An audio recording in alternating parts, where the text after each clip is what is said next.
Hey there, my name is Heather Feather. I am the owner of Rare Bird Medicine, and today's topic is I will not. There are, I've talked about it many times, but there are a lot of people in the modern age struggling with what I'll call toxic femininity. We talk a lot about toxic masculinity, and we tend to have often in that conversation an attachment of masculinity to the genitals of penis. And masculinity is in all two-leggeds. We all have a masculine and feminine principle. That is called the Ida and the Pingala that rest at Muladhara, the root chakra. Ida sits on the left side of your root chakra at the base of the pelvis, and Ida is a 3.5 coiled serpent snake of Kundalini energy, and that is the feminine principle of Kundalini energy. It is cold, lunar, feminine, receptive, right? Pingala is a 3.5 turn coiled snake on the right side of Muladhara root chakra, and it is hot, masculine, active, dynamic, fiery, right? And so those two aspects, the Ida and the Pingala, unlock usually the midlife. They start to shake and activate. This can vary based on a soul's evolution, but for most people around the midlife marker, they shake and awaken. It's called Kundalini awakening. And the Ida and the Pingala seek to unfold like a double helix up the Sushumna, or a tube of energy in front of the spine. And that's so that we can use it for a creative principle and use it to heal and have a second lease on life. And for a lot of people in the West that aren't familiar with that, Ida and Pingala, as Kundalini awakens, will shake in the lower chakras and overactivate money, sex, power issues. So people will dump their older wife for a younger wife, get a sports car, start flashing how much money they have around, because they're stuck in some of these very materialistic components of our energy centers, rather than allowing it to move up into the more spiritual centers for the function that it was meant for, a second lease on life, on creativity, and on healing energies. And so we both have feminine and masculine principle in every two-legged body. If you study the 72,000 nadi system, then you understand that those are two energy centers that are present, that are meant to work together through the sushumna and move through the chakras. And there is a component with the solar plexus, the third chakra. We touched on Muladhara. I have a video 2 years ago that I did. I just did one on Svadhisthana, or the sacral chakra. And today I wanted to talk about the solar plexus, or the willpower, the willing to say no, power to say no chakra. And that's your solar plexus. It's right there where your fists can fit between your rib cage. You can feel your rib cage. That's your solar plexus. These energy centers are in the center of the body, so they touch the sides, the back. It's not just in the front of your body, although the depiction is often in that vein. And the solar plexus, Manipura, rests right in between your rib cages, right in the center of your body, as a yellow light. And that yellow light, as somebody who does Kundalini healings, psychic surgery, psychic scanning, does a lot of shamanic journeying and witnessing of people's energy centers, I often see this as a kind of greenish, yellowish, sludgy color. It often is out of balance and moving in unhealthy ways. And this often stems from two-leggeds very willingly giving away their willpower, giving away their inner authority, or being in a state of what I call toxic femininity, where that Ida, cool, feminine, receptive energy is overdeveloped in the individual. They have a tremendous amount of emotional intelligence. They have a tremendous amount of empathy and sensitivity for themselves and the world. And when the feminine principle becomes too much, too loud, too present in the vessel, we have a response often of toxic femininity, which means their masculine principle is not as developed, so they don't set boundaries, they don't say no, they don't be the authority with the ideals that they recognize that does or does not match my ideal. They don't guard the gateway, if you will, like a steward of a doer of the masculine principle of I'm guarding the gateway of my life. And because of this, they tend to get wounded by things that others are doing, which, every two-legged has free will to evolve at their own rate. And there's always been two-leggeds that are going to be offensive to whatever your matrix is. Whatever the list of things are that you've decided you are, there's always been not that or judgmental of that. And so when we're in a state of toxic femininity or being overly receptive and not using our inner authority and not using our willpower to say, no, I'm not going to get cheesed off and upset. I'm not going to sell my peace of mind to you because you've chosen to be judgmental of my matrix. Like, you're welcome to judge me, but judgment is a paltry small sum of what you could offer me this day, so I don't let it cause me to get off kilter in any way. Fear doesn't rule my temple, love does. So if you're in a state of judgment, that's your evolutionary work. It's not mine, and I'm not going to take it on and chew on your rotten fruit. That's for you to figure out how to tend your own garden. That doesn't have to do with me. But when Manipura, when the solar plexus gets out of balance, we can often give away our will, be in emotionally, mentally, or physically abusive relationships in which we literally allow someone else to sit in the temple chair of our inner kingdom, which I will always recommend not doing. And I understand there's a lot that goes into that. There's a lot of psychological manipulation that goes into having somebody be in a space in which they physically, mentally, or emotionally abuse you. And it is a tricky situation to come out of. But the first thing to do, one of the things you can do, is to start to recognize your own inner authority, your own ability to steward yourself, your own right to say no, and to disconnect no from being bad. No is not bad. No is actually an appropriate answer to all kinds of questions. Should I be hurtful to someone else? No.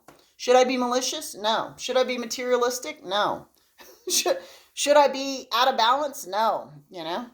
Should I go hit this guy because he hit me? No. There are a lot of things, Heather Feather, the answer to that, if you asked her a question, is very directly no. No. I don't recommend, if somebody has been hateful, judgmental, or spilled poison in your garden, in your cup, that you adopt that way of being and start spilling poison. I think when we're given poison, we're also given the opportunity to become the antidote and to be the medicine. And, for me right now, I'm in a place in my life where part of what I'm witnessing is, I've always said I'm seeking that which is seeking me. And life has given me in this past year the opportunity to recognize things that seek me that I don't want in the garden of my life, and things that don't seek me that I think I seek.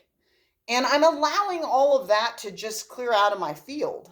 If you're seeking me and want to lean into my field because you see that I'm willing to stand in my light, then I'm going to encourage you to witness your own light, witness your own power. Heather's not the answer, the way, and the light for you. There's nothing more powerful than you in your own life. You are the chooser, choosing your life and choosing the direction it goes. And so I don't have anything special. There's nothing that I have that's special or more or better than you. You are the greatest, highest answer for yourself.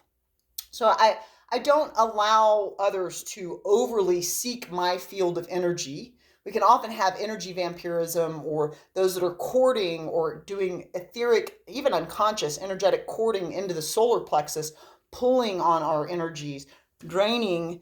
You start to feel fatigue if you feel tired, if you're having digestive issues. That can be present from sacral or solar plexus. But if you're starting to have, like feeling weak, feeling disempowered, feeling like, I can't, that I can't energy. I just can't.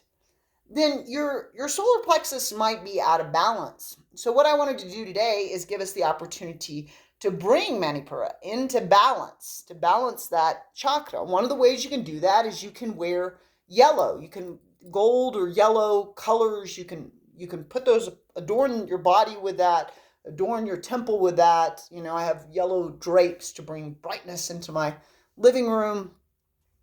What a joyous, bright color. So you can surround yourself with the golden, with the light filled. You can literally put sunlight in your eyes by being out when it's sunny instead of living in a cave-like environment and hiding in your house, or just closing your eyes and letting the sun Fill your being as you breathe with Helios, Apollo, Ra, Surya, Lug, Sol, Inti. There are many names for solar deity, but as you commune with that solar energy of clarity, optimism, brightness, lightness, so just sitting outside and closing your eyes and allowing the sun to fill your vessel and absorb through your skin. 15 minutes in the sun provides enough vitamin D within your vessel to ward off depression. And vitamin D actually aids in the in absorbing calcium and magnesium and using those minerals properly in the body, which can help with your bone health, your bone density, overall health. One of the things you can also do is eat yellow foods, eat yellow squashes, eat bananas, eat things that are yellow in nature. Every time we go somewhere in mind, we go there in the paradigm. So my life as a magician, my life as somebody who practices and has for ages white magic, is to constantly do things that activate my conscious awareness by using the physical things that I have available to me to activate my awareness, my great creator that is telling the quantum field of probability what type of particle to be in front of me. So I can do that by wearing yellow and just thinking, my solar plexus is activated. I have inner authority. I have willpower. I have bravery. I have courage. I am brave enough to face this challenging hour, When somebody tells me no, I honor their no. And even if I feel a yes towards them and they're a no towards me, I trust divinity. I'll be like, okay, well, that's divinity saying no. I am a yes person, so no, it is. You know what I mean? I don't have any resistance. The universe wants to give me a no where I feel a yes. It may cause me pain. It may be hard, but I'm not resistant to it. I understand that no is one of the answers I will be handed. I had the opportunity to do a brief tarot reading with a wonderful soul today, and they got 5 of Swords, which is about accepting your no, accepting that sometimes the answer is no. There are limitations in a dualistic realm. That's how we're able to create. Through the light and shadow, you're able to see me on this video. If we had just light or just shadow, you wouldn't be able to see me at all. So it's through the confines of constructs of limitation that we're able to create. And no can be a beautiful thing, and it can be one of the ways we exercise our masculine principle and bring that into balance with a feminine principle, is to set boundaries, to say no, and to be a strategist. So if you want to take a moment here, we'll do a visualization to activate your solar plexus by simply bringing your attention within to your inner temple of light, breathing in love as you inhale, exhaling in a state of grace and forgiveness for your right to learn, breathing in love of the self, I love me, I love all that I be, and exhaling, just forgiving yourself for any transgression, any learning you've had to do, you're allowed to learn. Once again, breathing in love and exhaling and washing the self in forgiveness. I forgive you, you're allowed to grow, you don't always have to know, that's all right. You begin to bring your awareness to the solar plexus manipura, a yellow light in the center of the body where the rib cage is located. And as you breathe, this light begins to grow and to glow, filling the solar plexus, filling your willpower, your bravery, your courage. Every inhale activating this, every exhale releasing any idea of being tired, weak, not strong enough, not able. Breathing in the power of your inner authority. I am the authority of my life, and exhaling any layers of disempowerment. I'm not strong enough. I can't. Breathing in, I can. I am able. I am brave. I am courageous like a lion. And exhaling, I don't know. I don't think I can. I'm not able. I'm so tired. I'm exhausted. Life is hard.